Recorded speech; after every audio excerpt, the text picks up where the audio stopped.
Hello and welcome to episode 1 of the Amen Brother podcast, hosted by myself, Jon GLXY. Me, Rich Visionobi. And myself, Jack Pola. So, yeah, we've been thinking about doing a podcast for a while, haven't we, boys? It's been the talk on the group chat for months, I'd say. Yep. Yeah. I guess, lockdown's given us a real good opportunity to start doing stuff like that. We've not got much else to do. I'm not making tunes. Album's out there. I'm a full-time waste man. He's a full-time waste man. Harry does all the tunes for Jack and Harry, so, we got loads of time. But anyway, yeah, so this is a new podcast, obviously, we're starting. And yeah, we've been, like I said, it's been on the books for a while. Basically, we're going to have some guests on every show. We've got a great lineup of guests, has to be said. And yeah, we're going to be talking about all things drum and bass and also beyond. So, we don't want to restrict it just to drum and bass. We know you love it, but yeah, there's other stuff to talk about. But yeah, with all that said, I'd like to introduce our first guest, the debut, Mr. SPMC. Good afternoon. Easy. Welcome. Thanks for having me. No worries, man. How's it going, Steve? You all right? Yeah, all good. How's I know you probably had this question a million times already, but how's lockdown been, man?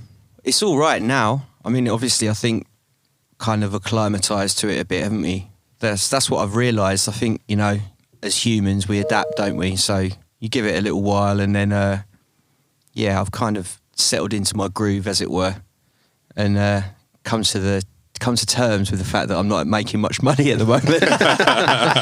Did you manage to get furloughed? Is that like too deep for the podcast? But like, did you manage to get any government support? Yeah, I mean, without going into the full nitty gritty of it, I'm sure as many people will know, to be eligible for the self-employment grants, you need to have your tax in order, which luckily I'd just done. So yeah, I did get a couple of grants. Second one's just come in, so that's taking the real heat off. But Nice. yeah, so luckier than some people, because if you were just thinking, oh, you know what, this time last year, maybe I want to do this rather than pay my tax, and I'll take a little hit and not pay my tax. Then now you can't claim anything. You needed like 3 years anyway. I couldn't do it. Yeah, but I mean, you could have done your last two and then not done your last year. They need, they want, yeah. So I feel for some people that were maybe just, you just done a kitchen or just moved into a new house or something, and then you're like, you know what, taxman can wait this year, and I'll just take a little hit on the fine, and then you can't claim for anything. Screwing. That's pretty deep. I didn't even think about that. Those guys. It's kind of hard to imagine all the situations that everybody's in. So kind of it's very easy for things to kind of just slip you by. So many self-employed people I know, like they say like, oh, we're giving help or whatnot. It's bollocks. Like so many people have been left hung out to dry. But yeah, it's a tough one, man. It's a tough one, and that's another reason why I said I'm okay, because relatively I'm nice. Do you know what I mean? There's some people that are really struggling. They're the people you got to look out for, really. been creative? Yeah, I've that's another thing I've realised in lockdown, just how much, I mean, obviously you can get caught up in the party lifestyle of our job, but also it's made me realise just how much the travelling took out of me, because just not having, like the trains and planes and all of that, that's the grimy side of the bits you don't really see on Instagram or whatever. People, you see the people, like the crowd shots or whatever, and maybe, I don't know, whatever else people want to put up there. But the travelling side of it, if you're doing it week in, week out, maybe, I don't know, maybe have 3 or 4 weeks off a year. Do you know what I mean? Weekends off a year. So it's like you're doing it like, I don't know, 45, 46, 47 weeks a year, bouncing around. That can take its toll. You know what I mean? And it's just been nice to just have a hard reset. And I've still been, I'm still like, I'm a music person, so lockdown's not changed that. I still, I'm either listening to music or making music pretty much every day. Has to be said, man. Some of them garage dubs you sent me over a couple of weeks ago.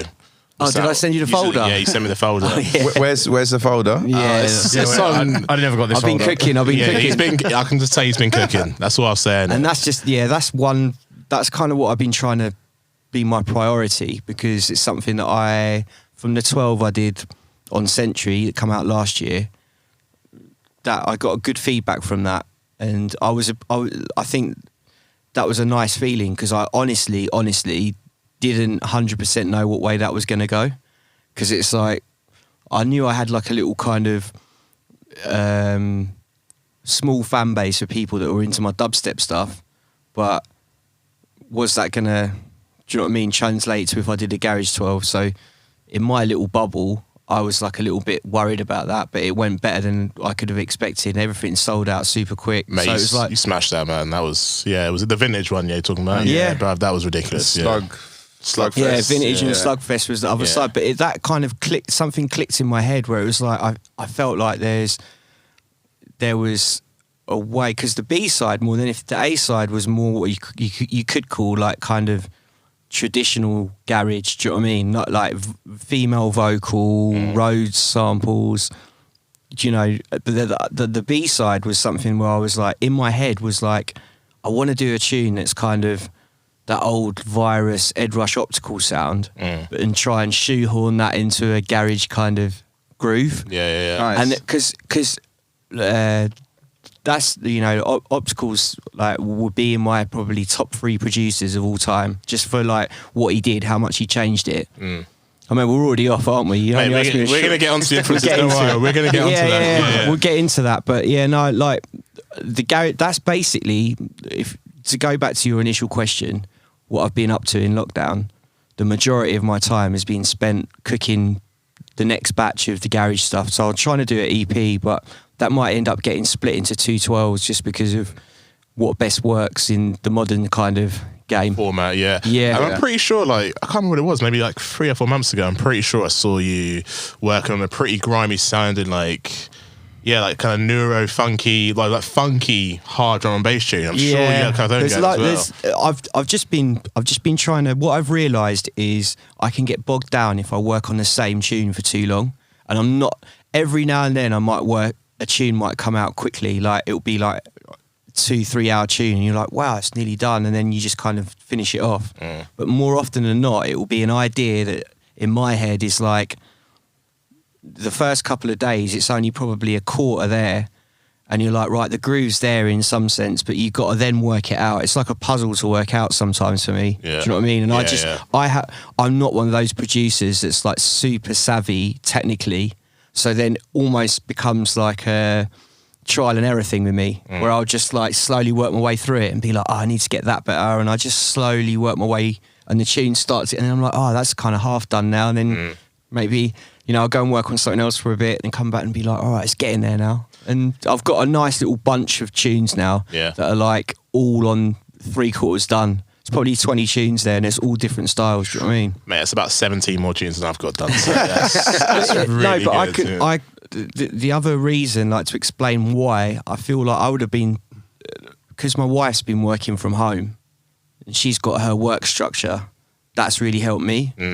If she was still if she'd been like told, you can come back in the office, like, I don't know, 2-3 months ago, like some people were, I know I'd probably been sat on the sofa watching cricket or... Honestly. Go on, Gabs. No, honestly, no, but that's really helped, because it just makes you realise you're like, there's a day here that I can get something out of. And like, I mean, that's what I used to do a lot in the week. Like, I'm not going to lie. Like, do you know what I mean? I used to be flying around at the weekend, and then Monday, Tuesday would be kind of like, just like, lazy day. Do Sweet FA and kind of like reset, and then maybe a couple of days in the studio. A couple of days admin. And then you're off again. Yeah. Whereas now it's like I can really get them, and that's, I mean, I've said this to a few people, like, it's made me realise that like how much improved your workflow and productivity can be if you're in there at least a couple of days every day. Maybe obviously Saturday, Sunday off still, but if you're in there Monday to Friday consistently, you're like, you start to remember where stuff is as well. I mean, if I'm just in there sporadically, I can almost forget how to make a tune. You know, where I'm where's that thing again? That thing I need. Yeah, no, it's like breakage. It's like a gardener, isn't it? Who just only gardens, and you're like, you've got a shed full of tools, and you just don't know where any of them are, because you're like, where did I put that? Do you know what I mean? Where did I put that? It's at the back of the shed somewhere. But you're in there all the time. Yeah. Your shed's looking tidy. You know what I mean? Flowers are blooming. Yeah, no, I can completely relate, man. Like I've said this a few times as well. Like, we took a massive gap after the album, and like getting back into the studio and like making tunes. Like honestly, I felt like I forgot to make music. It was crazy. Yeah. Just now getting back into place, I can totally relate to that, man. Yeah, definitely, man. Yeah. It's just all about exercising the muscles. Do you know what I mean? That's it.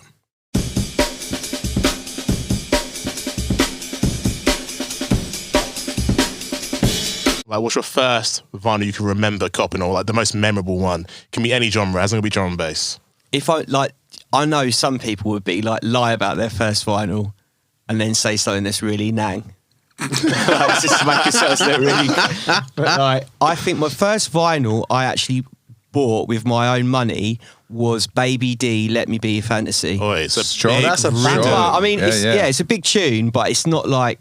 But the first vinyl that I remember having and playing, like my mum and dad, like their kind of vinyl setup was not. My mum and dad are not really like music people like that, so I had to dig out some old. But the first vinyl that I remember actually like kind of taking out and being like, "Whoa," was a friend of my dad's.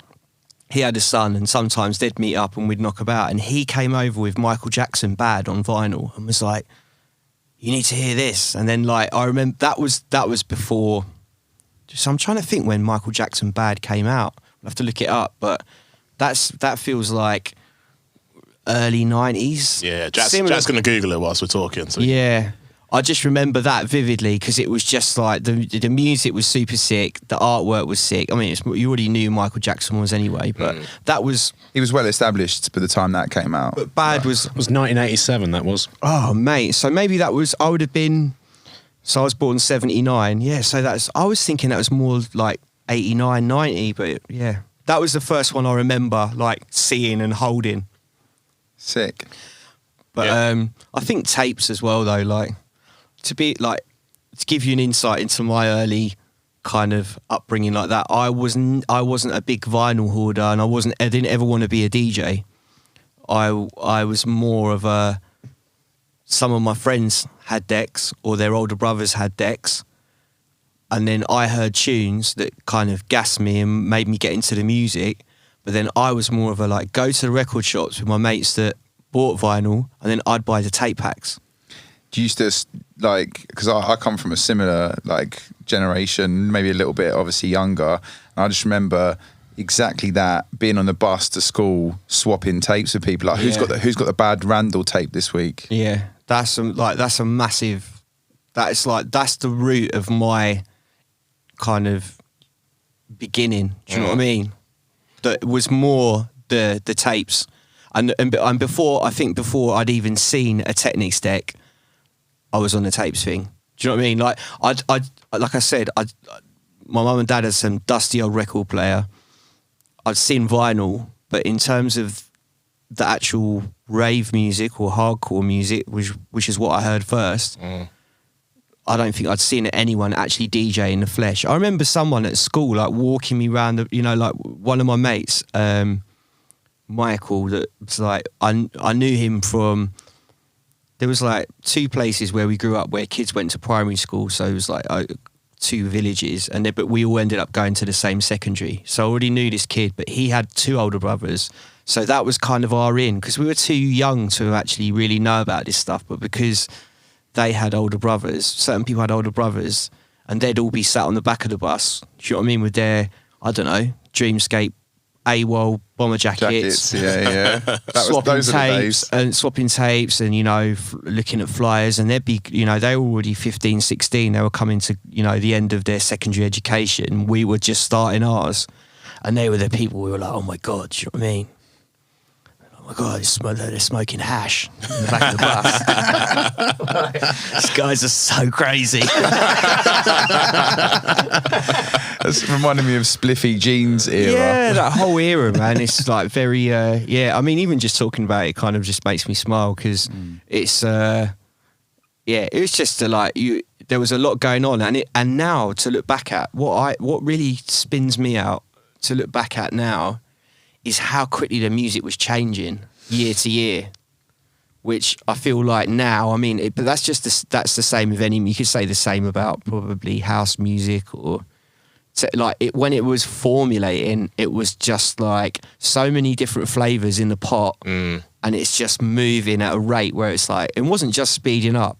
You know what I mean? Like, if kind of a journalist might want to say in a piece that, oh, it just sped up. It's like, no, it did more than that, mate. Like, it almost feels like it was crazy, really, how much happened in the space of maybe 3 or 4 years. If you think from like the early 90s to 96, it's just like how much the music changed in 3-4 years. It almost feels mental. like we said with the like music these days, and I guess this will be something I will definitely get into. But like, it almost feels like there's less to discover now musically, like in terms of like new techniques or whatever. Like, I guess back then when it was all complete DIY, everyone's figuring like this stuff out on the fly almost, and like someone comes up with this like new way to make a bass line or whatever, and it's all just evolving really quick, like you said. Yeah. Also, you're talking about an era like post subgenres.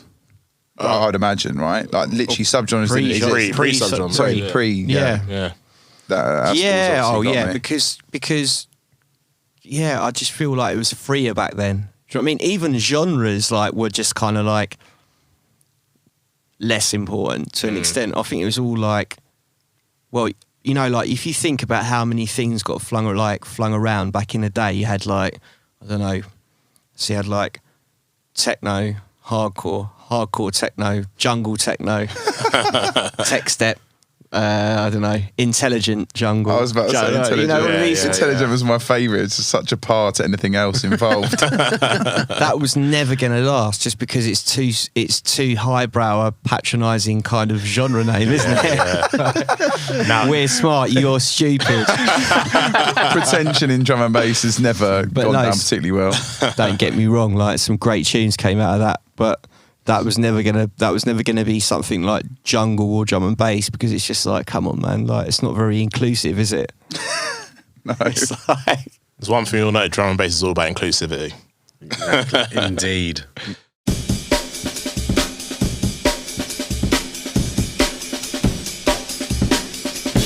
It's quite interesting because you obviously got the two sides to the SP, which is the MC side and the producer side. I guess for either side, what would you say were your biggest influences in both of those? Like kind of maybe your spitting style or like in your production techniques? Yeah, where would you say you drew inspiration from? I feel like now it's just like I'd like to sum myself up more as just being like, I'm a music person. And it's like, if you think back to how did you end up being a producer? How did you end up becoming an MC? All of those decisions, like you didn't realise how important they'd be at the time, but they were like, I almost feel like I didn't initially want to be an MC, but it was almost like this presented itself. It's like I was starting to know people that are good DJs. I haven't got decks. Some MCs that I listen to, I quite like. That's pretty sick. I didn't believe that I could ever do it on like a serious level. When I decided to be an MC, I did not take it seriously at the start. It was more like, I'm just gonna there's like a tape of me from like a fucking party, like one of my mates threw, and it still exists, but it's just literally me spitting like MC Fearless lyrics with my mate. My mate was called MC Kushti. My mate was DJ Kushti. His surname was Kushner. His surname was Kushner, so he had to be MC. But I mean, it's laughable, right? But you know, like that was what it was at the time, and then slowly it started to get a bit more seriously. I met Jube, like that was probably the one where it was like, okay, he was already like really good at mixing. You know, and I was still shabby MC wise, but it was like that was someone that it was like, wow, if I get my shit together, and if I become even like, he was already like really good. Do you know what I mean? Really good DJ, and that was before CDJ, so it was just vinyl, and he was just mixing it down every night. Do you know what I mean? Like hours. It helps having that partnership. Like if I think about my history, I always had somebody that I would like link up with more regularly than anyone else in order to like progress and vibe out. Yeah, like, and the thing that's mad as well with Jube is that he moved, you know, from where he'd been based for years somewhere else, just because, you know, his mum was changing job or something, and you just think if he hadn't have moved to close to where I lived, and you know, one of my friends from school was like this guy, I mean, we'd left school at this point, but it was one of my school friends was like, the guy that I work with, where Paul started working, he's like, he's a sick DJ. Do you want to hear this tape? And I'm like, what? And he's like, yeah, he's just moved here. And then like before we, you know, like I was like, I've got to meet this guy. Like, it was almost, I look back at it and in terms of influences though, like going back to your question, like obviously, like I've said it in every interview, like GQ was the one where I was like, that is when I started taking it seriously and I had to think, how do I want to approach this? Because I mean, when I took it less seriously, I was emceeing all kinds of ways, do you know what I mean? Doing like the kind of more double time flows and all of that. And when I actually had to sit down and start thinking, how am I going to approach this? If I want to take it seriously and actually attempt to make my way into this music thing, how am I going to? The style, the MC style of GQ was basically a framework that I worked to. Do you know what I mean? And that was down to the timing more than anything. If you listen back to the old sets of how he used to MC, it was the timings, how he would like maybe not, it wouldn't be like constant MCing. It would just be little touches, but the way he'd brush it at the right time would just be like spot on. And you think, oh, that was just all he needed to say there, and that was perfect. So that's what I kind of fixated on early on. And the thing is, it's funny, like just to prove that, like more recently when we got to do sets together and have two mics, like we might not say anything, either of us, for like about a minute, and then both exactly at the same time go, like that. And I'm like, no way, that's because I've like, his whole timing thing, like I've kind of bought into that subconsciously. I don't, and you're like, and he's like laughing, like, how the fuck does this keep happening? And I was like, we need to have one mic and like pass the mic between us, because if we have two, we keep saying, like, it's almost like just let the tune breathe, then go. Yeah. And it's like, I keep shaking my head. I'm like, we just need one mic, really, to be honest, because this would keep like stepping over each other's lyrics. Do you know what I mean? It's nice to hear that, because I think a lot of people, maybe like the younger generations that have like grown up with you at the forefront of the kind of, I don't want to say host, because I always think that's an absolute par, but like the kind of like more, the less is more like repertoire in the MC game, like wouldn't probably really know that about like G, or maybe like your influence. And, you know, you've been the guy really for me since I've been coming up that sort of had that on absolute lock. I mean, don't get me wrong, I used to listen to G like way back when, and I got that, but I don't think I got it to the same level that you did. Like, tell us a bit about how, because I wouldn't say that was a typical cog in the machine at that moment in time, like when that was going on. So tell us a bit about how you found that sort of struggle, as because I know we've spoken about this previously, but you know, you were someone different in the game. You came through and, you know, you changed the game really in my eyes. So like, how was that from like a struggle perspective and being like accepted by your, you know, now peers in the earlier days? Well, the other thing I just want to quickly add to the previous question, like the other two that I've got to mention, like GQ was my main influence and the person that I looked up to and kind of idolised as a kid. But Dynamite as well, I've got to mention, and Conrad as well. I feel like I took kind of bits of all of their style. And for a while initially, when I was starting to MC at big raves, I felt like I was still imitating them to an extent. Do you know what I mean? And I'm cool with admitting that, because I know now I've found my own voice. But like, it's interesting to. I'll get back to your point in a sec, but I just wanted to make that point clear that I think everybody does that. Everybody. The most ridiculous thing you could ever hear in a music interview is when someone says, so what are your influences? And somebody's like, yeah, no one really. Like, I take my influences from, you know, looking at architecture. And it's like, shut up, mate. Being in the mountains like, and that, yeah. Everybody heard music that gassed them in some way, and then they were like, that's why I want to do music, because they heard a tune or they heard something that so these people that are trying to go, I'd take my I saw a murmuration of starlings and set my BPM to 128. It's like, no, it didn't happen ever in the world. It's so true, man. It's so true.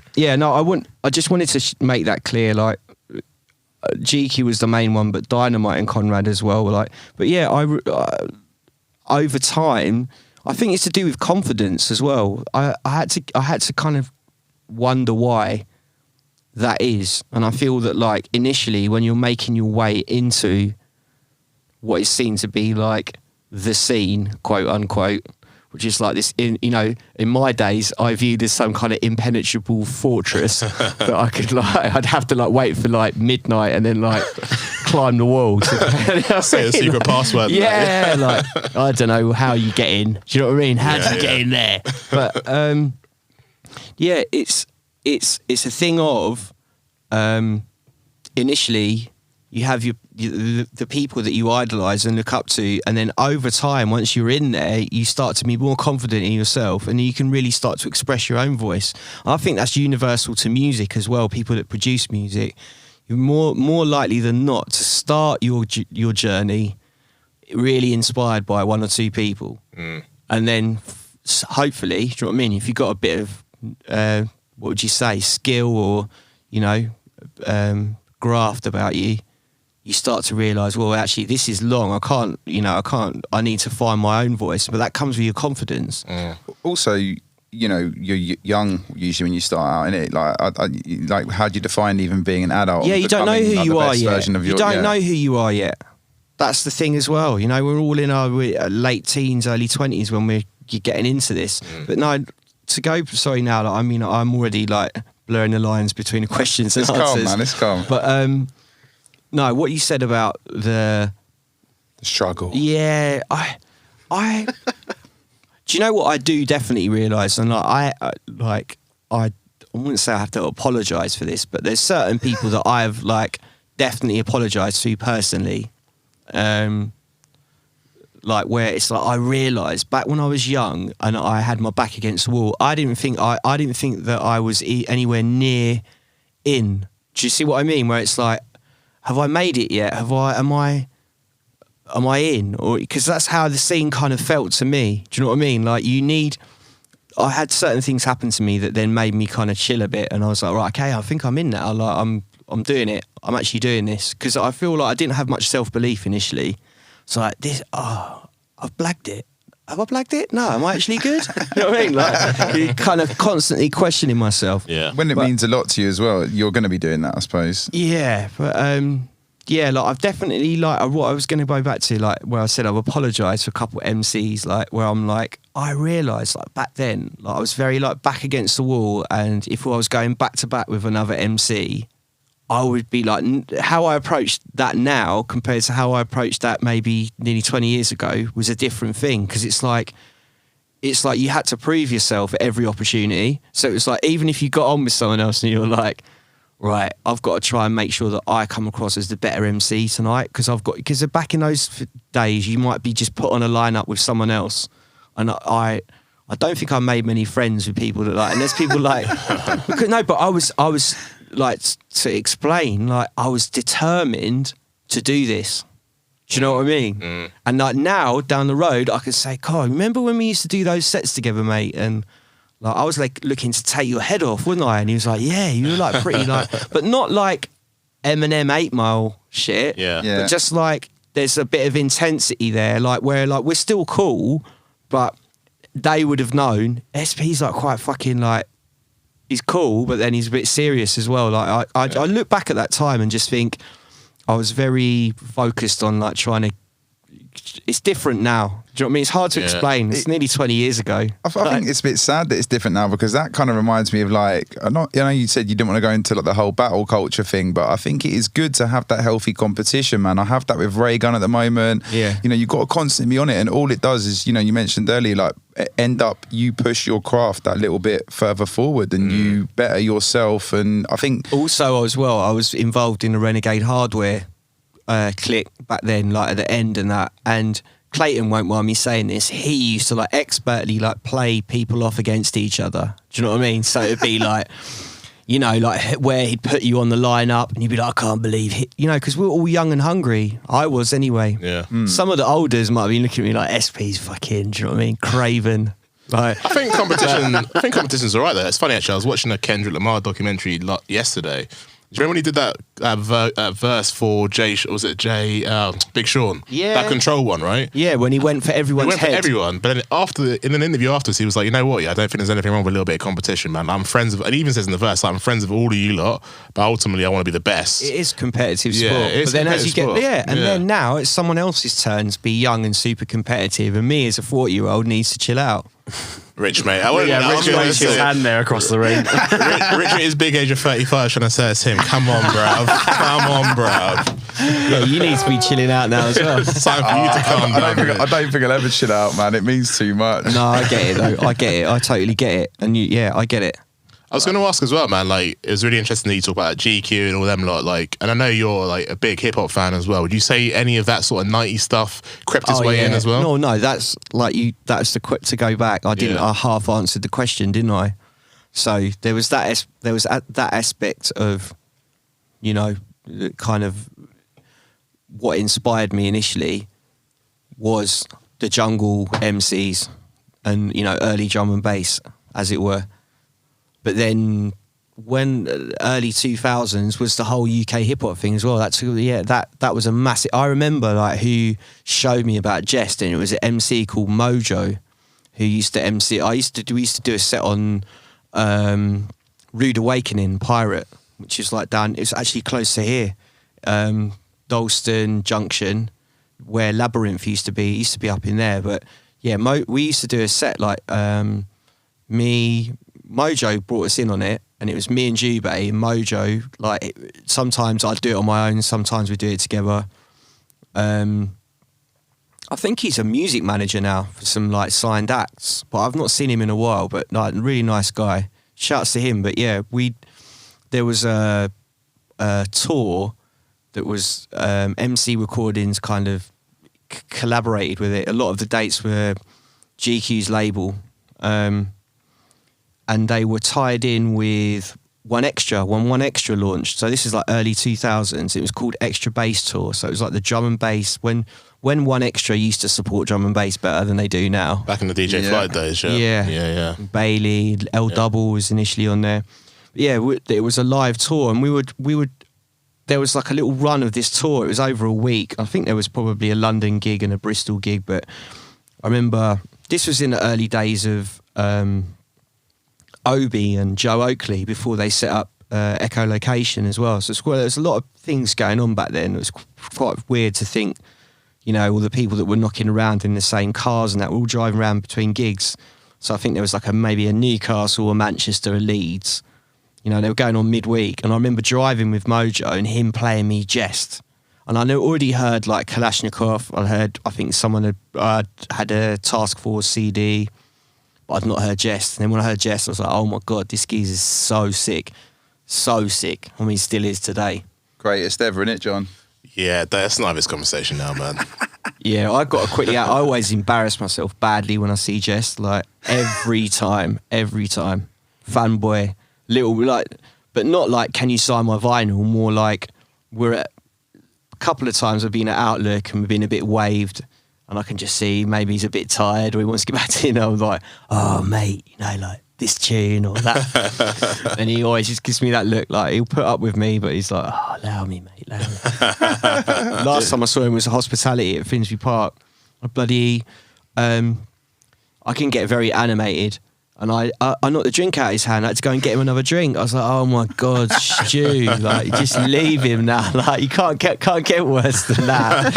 I was like, mate, what you drinking? Vodka and pineapple. I was like, I'll be back in a minute. So sorry. But yeah, no, that's definitely something I brought in, I guess. I'm not saying that I brought hip hop influence to MCing at jungle drum and bass, because you think there's people like, I can think like Trigger used to do like the kind of West Coast thing. Hyper D used to do like proper hip hop flows. But I think what I might have brought in was like being inspired by the the multiples, the flows, the how Jess used to, you know, line it more kind of multi-syllable through the flow, and also maybe, you know, talking what people used to talk about in hip hop as well. Do you know what I mean? Or still do, and trying to bring a bit in that. But then you realise as well, with hindsight, you can't be, you know, if people have come out and just done a, you know, maybe double drop to Gurner in the queue, you can't be spitting like too much that is Brexit bars. That is the Visionobi. That is a Visionobi conundrum. Literally. Just like, Yeah. pure psychological He's just done a warfare. Mitsubishi. You Yeah, just want to hear about. Do you know what I mean? This is literally like. This is Richard's struggle, mate. Yeah, Well, it's, no, it's, but it's, this is it's my balance. catch-22, isn't There's a it? balance in everything. You got to try and then that balance might be 60-40 one way or 60-40 another way, depending on what rave you're in, or, you know, the size of the venue, or the time of the night. Are you playing early? Are you playing late? You might be able to get a bit more content in there, Rich. But it's all about learning where and when. I wish I had as much guile as you, mate, but I'm just sort of unapologetically. I don't know. I just won't. I don't know. I just want to do what I want to do. I'm like, at the end of the day, I earned this spot, so give a fuck. And that may sound, I don't know. People may take that where they want, but realistically, I think this is my art form. I came to do it. Mate, I want you're to do it. So 100%. But then, like again, I remember this analogy that I'm from watching the UFC recently, and Masvidal, who's a bit of a bad boy, BMF. but yeah, he was just talking about, you know, like having, you know, when he goes to a training camp, he's like, you know, there'll be like a new move maybe that I need to learn, or because we're fighting a certain person, I need to sharpen up on that. And he goes, it's all about having like bare sharp tools in the shed. Let's go back to that one. So like, it is though. It's about, you know, having different tools for different. That's basically, then it's the same as a good DJ, right? Well, you know, and that's the beauty of the USB these days. Yes. You can have 10,000 tunes on there, and then you've got everything ready.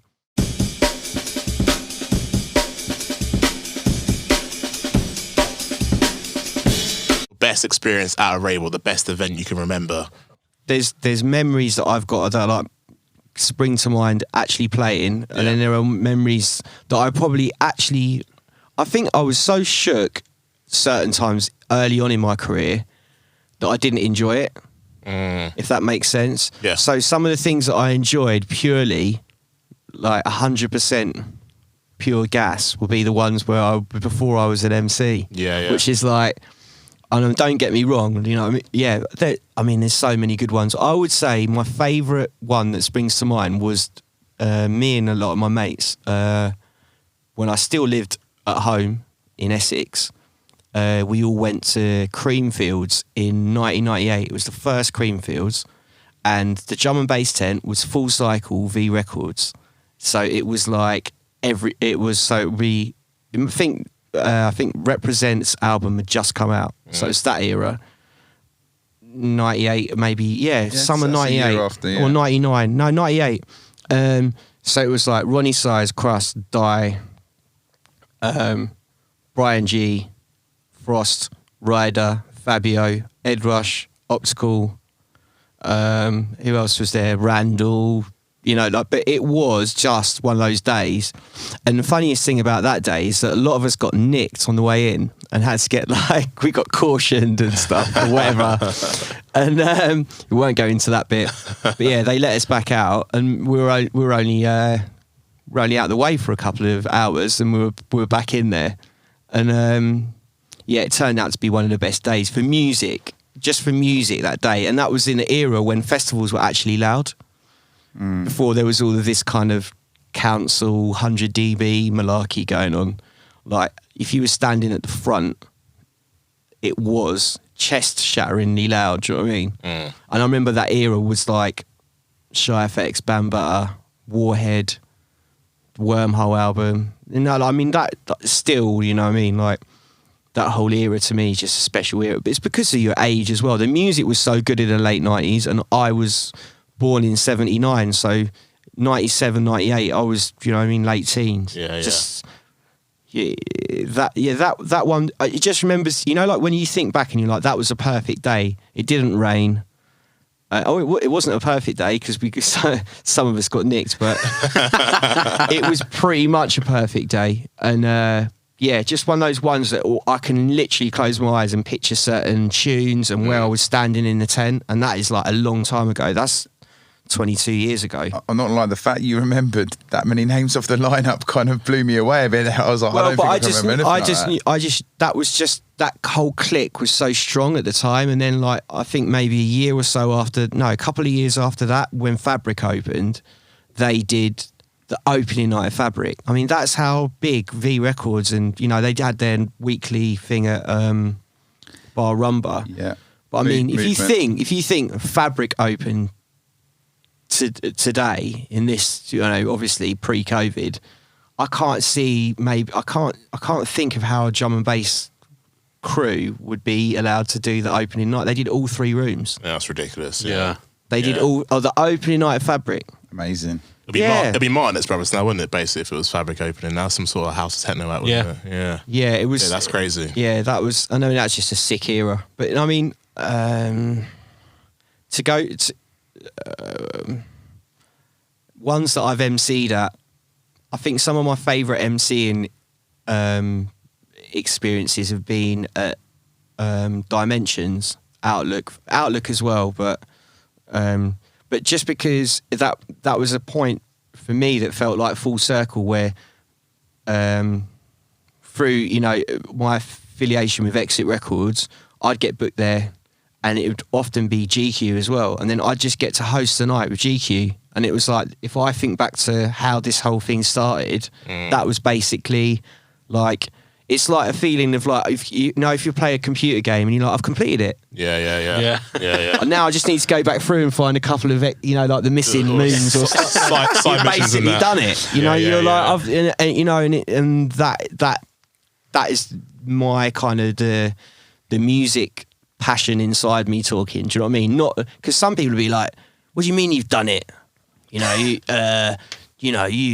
could be in a bigger house, or you could have a better car and all of that. But it's like, no, fuck all of that. Like, it's just like the people you looked up to initially, once you garner their respect, they respect you, and you can work together, and I belong here. Do you know what I mean? Like, rather than feeling like a bit of a, I made it, just or you blagged it in. Do you know what's ironic about that is you've just reminded me that I gate crashed one of those. Yeah. What was the stage?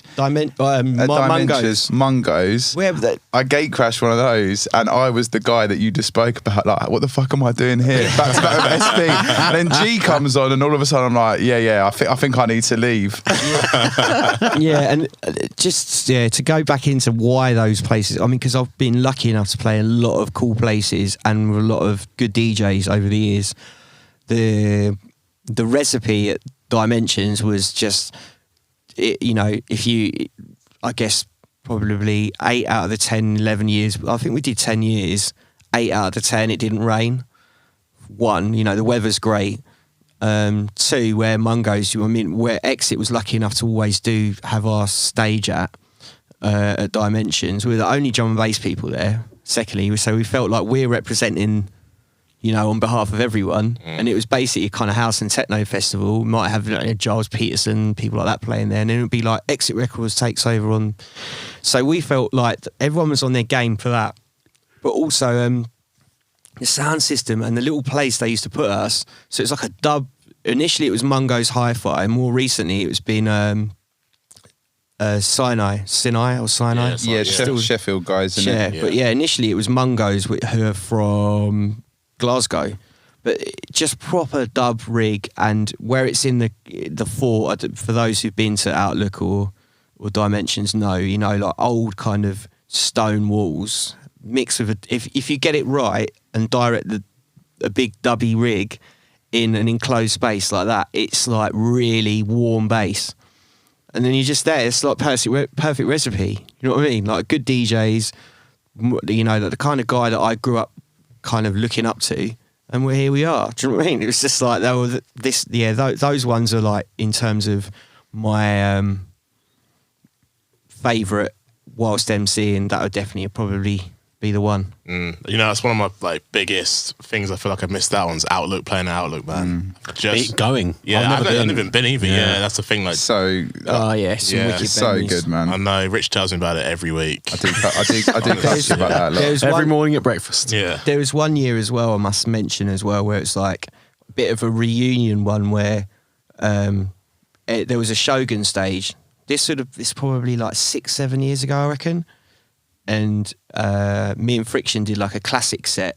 So like Ed drew out all of the classics. Outlook, this is Outlook, but it was on the harbour. on one of the big stages. It was But one it of was the main. raining. It was pissing down. You were there, yeah? I was in the crowd, mate. Yeah, that was a sick set. so sick. I remember it going off, like, and I was just like, "This is great," because I thought once it started raining, we're going to lose a load of people. But everyone was on the kind of vibe, was like, we're here, aren't we? yeah. Like, Already no sweaty one, anyway, no one yeah. ran for the trees or ran for cover. It was just like, we'll just get wet.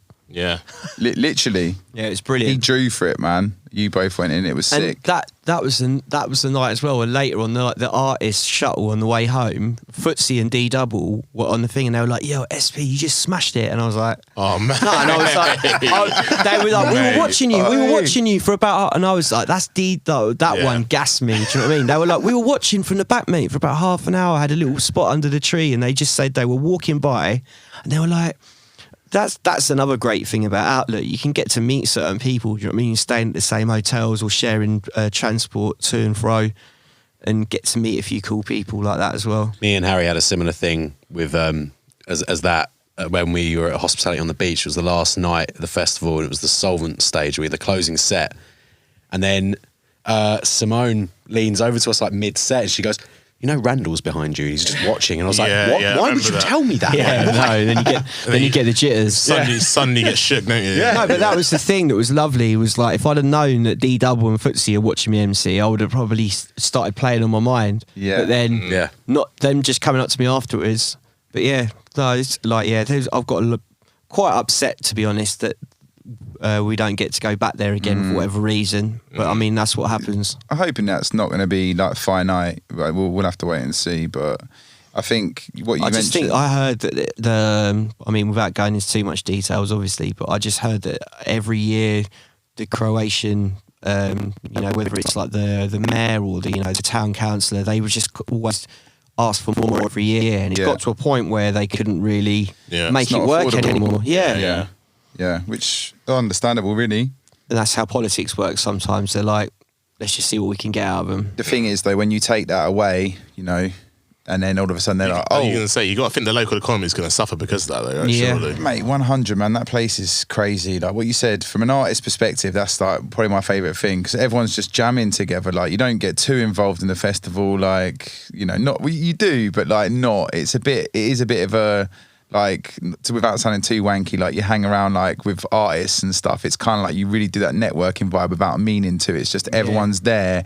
You're all bunched in together. Yeah, and get it's to catch up with people as well. Like we had days off and stuff. Do you know what I mean? Over the years, or sometimes we'd stay out in between Dimensions and Outlook.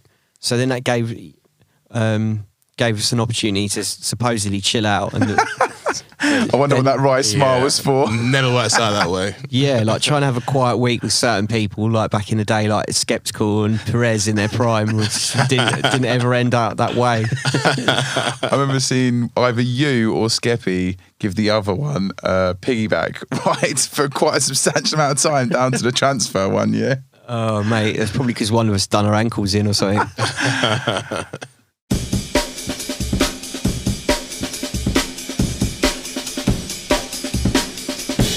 What is your opinion on foghorn / newer styles of drum and bass? Yeah, I think rollers is like, I don't know, I think a lot of like we spoke about this when we were setting the mics up before, didn't we? The foghorn thing. Well, to me, if you have to like not get caught up in the moment of it, and I've been around, I remember when at a certain time, a so-called subgenre was called clown step. And that was off the back of maybe Twisted Individual. An Eclipse tune as well, wasn't it? Slippery Clips, Slope. I remember that. Distorted Minds. Yeah. Zen, those guys. And it's like clown step. It's like it's easy then, it's like that name got given, like, not to big it up, it got given to kind of bring it down. And I feel like the foghorn thing as well, although it does sound like, it's like when you call something like that, I get it, but my feeling about it, if I'm being honest, when it's easy to just kind of like take the piss out of something, but then you got to think, well, actually, music change. Like we were speaking about earlier, like in my youth, like watching how quick music changed. It's like the foghorn thing. Really, for me, it started from, there was a tune called Link in the Past. Was it Link from the Past? What's that? Lodestar, Link to the Past. That to me was the start of it, because it's kind of that long drawn out notes thing. Bass. Long. It's also fresh, heavyweight. Yeah, I think drops around the same there you time. go. Very similar Those two, those two Yeah. were out at the same time. So I think like it was born from that, and then obviously, like a lot of things, when people start to realise, oh, right, there's an angle here, people start going harder than the other person. Like how could, and then you end up, like, I call this like the flower show one, where it's like, people that grow like, oh, why have you grown like a 12-foot pumpkin, or like a, right, and that, right, The massive courgette. yeah. Because I can. And would you want to eat it? Yeah, No, yeah. because it's probably full of like, I don't know. But what my point is, it then becomes more about human nature than music, where it's like people start outdoing each other for the sake of outdoing each other. And that's where we're at with a lot of that music. But there are still some people that are doing it really well. And then there are just like in anything. Yeah. Like for me, but like to take it away from the foghorn thing and go back to when it was clown step, me and my mates, like, we used to like love some of the Twisted tunes. Like, and I still do. Do you know what I mean? Like Twisted Individual. Yeah. Some bad tunes. Bad tune. Yeah. Some sick tunes. And I remember, like, Was it Rusty Sheriff's Badge? He did that one, didn't he? yeah, he did some great names. He had some good names. Yeah, I remember. But there's some sick tunes, and I feel the same now. Like, I feel that like some of like Serum and Voltage's tunes are bad. Critical Impact made some fucking good tunes. Like there's one that Critical Impact's made recently that this was before lockdown, so we're already talking 6 months ago. But Charlie Brake played it. I did a set with Charlie, and it's like the tunes are like I mean, it's probably not what you call a foghorn tune, but what I'm saying is some of those producers that are making those beats, like they're making some. But then again, like it's not for me. I'm 40. Yeah. That's also how I see it. Do you know what I mean? And I get why a lot of people be mad into it. Like if you're 18 and it's your first boomtown, Yeah. It makes and sense. you just hear the old, you're like, yeah. The context, I get that. I totally, it's all Right about, place, it's innit? all about context, man. Like, it makes sense for that setting. Yeah. Like, if you're in like a sort of like a dingy 500 cap club in South London, maybe that's the you know vibe. what I mean? That's the vibe at the moment, though. Yeah. Like, and it does work in those festival settings as Yeah. well. The thing is, that's more important to remember is too much of anything is jarring. Yeah, agreed. Like, so it's like the like a good set for me would be, like a good set in those settings, like a big venue or festival, is during that, like knowing what the good one is out of the foghorn tunes at that any set time. Like there's always one that's like, I can get away with that, without it being just obnoxious, and drawing it at the right time. You don't need more than one or two of them in an hour, in my mind. Yeah. It kind of makes it more special as well, because when you do find the ones that really like hit, or they and hit, you can set up a set for a moment like that, and if you draw it right, it's going to mash everything down. Yeah, I mean, to be fair, like I think Richard's looking at me. It's true. I've dropped the. I call it. Yeah, but like Vanta Black, Yeah. right? To some people, is Vanta such Black a tune. that's a sick tune. Yeah. To me, that's not even foghorn. I wouldn't call that foghorn. Yeah. Nah. That's just it's just Benny, isn't it? It's That's the just Aggie Benny. bass. Yeah. It's the Benny Aggie does, bass. man. This is the thing, is a lot of people refer to Benny as like a foghorn, but he's not. he just- he's just just sorted Reese's, he's man. incredibly out there and just experimental with what he did. And I Yeah. think He's it's rugged. easy to he's leading the pack. Yeah, rugged's a good way to describe it. Actually. I'd say I like that though. I'd say Yeah. like my point was like we've been through this before. Like I said, we've been through it with the clown step thing and people looking down their nose at those guys just because they do something different. And then it happened back in the 90s as well, before I was around, but you've read about it or heard about it, where it was like when metalheads first started becoming a serious name and a serious player, there was all this division in the scene with Cool FM and all of the kind of jungle DJs, and what way the scene was going. And really, at the end of the day, it'll work itself out, and none of us as individuals have any say in it. Do you know what I mean? Because it's the people decide which way some. I remember speaking to Indra about the Foghorn thing, and we were backstage at Hospitality in Croatia last year. I can't think it was on, but someone was blasting out a couple of Foggy numbers. And couple of Foggy numbers. and I said to Indra, I was like, I wonder how long this is gonna is able to last. Do you know what I mean? And he was like, it will last as long as until somebody else comes along with something, replaces it, to just knock the weather vane round from north to east. And that's what's always happens. Do you know what I mean? Something comes along sooner or later, and the tune, it moves people, and then other people are like, I can see something in that. I could make a tune like that, but not. And then off you go, and we're off again. It's nice to think that there's always going to be room for innovation, right? And I think that's the innovators. What will happen. The innovators will always rise to the top. And we'll look back, and then it'll be like, oh, remember there was that one. Yeah. But then sometimes you don't. It's not always just a tune. It's just more like. But yeah, I think the point Indra was making is like, it won't be like when this thing just runs out of steam or becomes like a flogging a dead horse. It takes someone else to come along to move it, and then off you go again. Yeah, and that's how it works.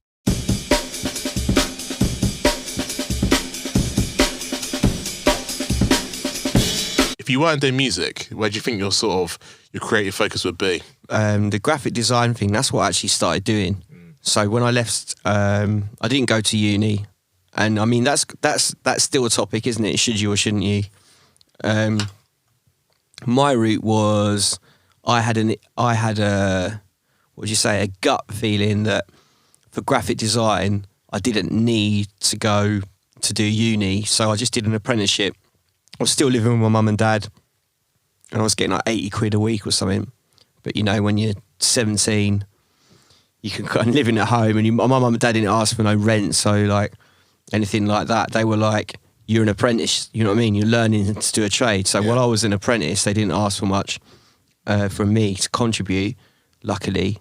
Then that afforded me a chance to learn really quickly. You know what I mean? I was thrown right in at the deep end as an apprentice. You're in the office with a fully working graphic design studio, and then I plonk you on a computer and like, right, off you go.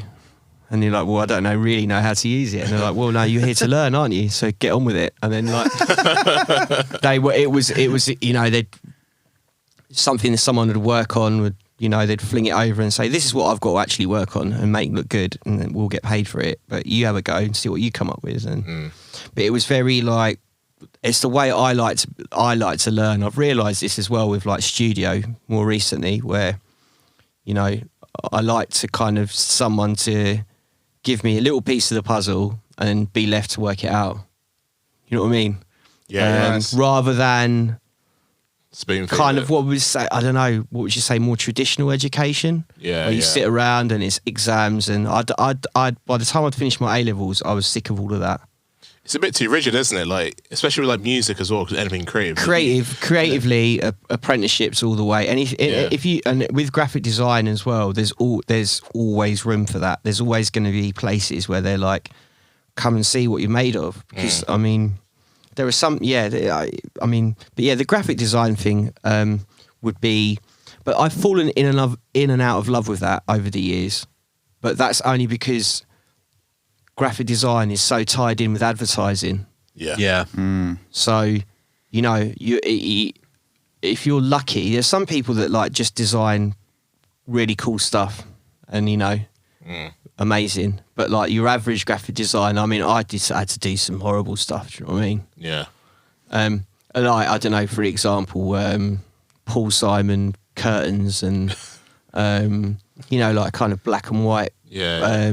newspaper ads and Dover Court Ford, you know, like literally like selling secondhand Ford cars and Pumas and stuff like that. And you'd have, you know, you get a list of what's, but it taught me a skill and something also to fall back on. Really, that was what by the time I kind of learned how to roughly get my way around, you know, designing stuff, I'd already like hatched a plan to get out of it. Go and do music. Well, we're on that. Because I could just see, I'll tell you why that was, even though I'd only done it for 2 or 3 years, I already could think in my head, will I be happy if I do this for the next 20 years? No. It's a key question, man. Like, yeah. As a 20-year-old, and I, you know, so I started doing it probably as 18 as an apprentice. By 20, I was earning a wage, freelance and stuff. But I already knew deep in my gut that it wasn't. Unless if you're lucky, you know, if you really, really top tier and you're maybe in the top 5% out of all the graphic designers, you manage to escape that whole corporate world and you can just wait for someone to come and go, oh, like, hi, we're Adidas, we want you to design a really sick fucking campaign for this. Or we're New Balance and we need a new logo for our new, you know, and you're doing cool stuff like that. I don't know, like there's a million examples of great, but what I'm saying is the reality is that's such a small percentage of graphic design. Yeah. You have done some. You know what I mean? You have done some music or drum and bass related stuff though, haven't you? Yeah, but let me tell you, that don't pay. You're looking to make a living out of it because it's all your mates, isn't it? That's where I was, and that's where I had to start just being like, yeah, it's drum and bass. You know, can you do me a favour? There's not much money in it. What stuff have you done though, like for the people listening? The D&B related, like mostly. Well, I did a lot of the Metalhead sleeves for a period when like my mates were involved in releasing music. So like all the Jubei's artwork, Ulterior Motive stuff. So the Fourth Wall, all of their album, all of their lead up singles, all of Jubei's stuff on Metalheads. But then I did like the Platinum Breaks 4. I did that one. I did D Bridges' first album, Gemini Principle. You did some Shogun stuff as well. Yeah, I mean, I did the Shogun logo. The logo, yeah, I thought so. You did, yeah. Which apparently means just something super random in Japanese, doesn't it? Do you know that? I didn't know that. It means smell, I think. Oh, no way. Yeah. I didn't know that. We're going to have to cut that bit out, clearly. Can't beat up Shogun. Smell audio. No, if you're Japanese. Back on that foghorn hype. Yeah, but I designed that logo more as, if you actually look at it, the original Shogun logo, it's meant to be almost like a little kind of... It's a little person, isn't it? Toy, like one of those Japanese toys. Yeah, And I didn't know, I should have checked, I didn't know that I drew it as a shape and then looked at some Japanese signature, you know, I guess, you know, typography. Yeah. And kind of looked at one and looked at another and kind of blended them and didn't realise that it still meant something in Japanese. So I think it does mean smell or something like that. That is so So like to all Japanese people, they're like, smell, yeah? Smell audio.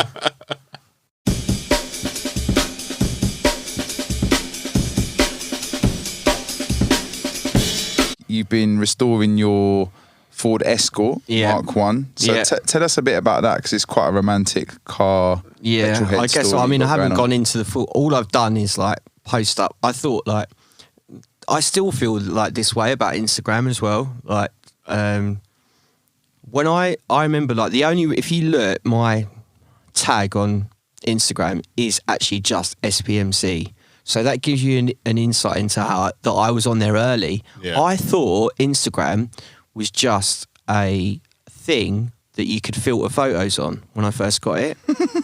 I didn't realise that people could follow you or anything. Yeah. I literally thought Instagram was like, I think it might have been D Bridges' girlfriend at the time had it, and she just showed me a photo or something on her phone. I was like, how have you made it look like that? It looks like an old kind of Polaroid Kodak, you know?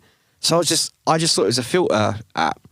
And I remember getting it and managed it, because that's a thing now that you see, isn't it? Like all of the kind of something like that is gone, isn't it? You'd have to be like, now I'd be like SPMC 1979 whatever.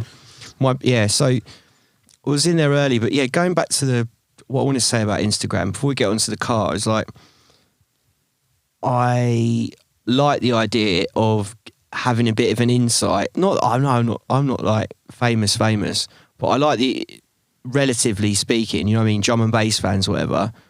Do they just want to see a million crowd shots? Or so like I thought that would be something that cool that I could show that it's not too private. It's just something that people will be like, oh, fucking no way, I didn't know SP was into old Fords or whatever. And I feel like everyone should be trying to do more of that. You know what I mean? Like, not a crowd shot every week. Well, at the moment, I was going to say at the moment,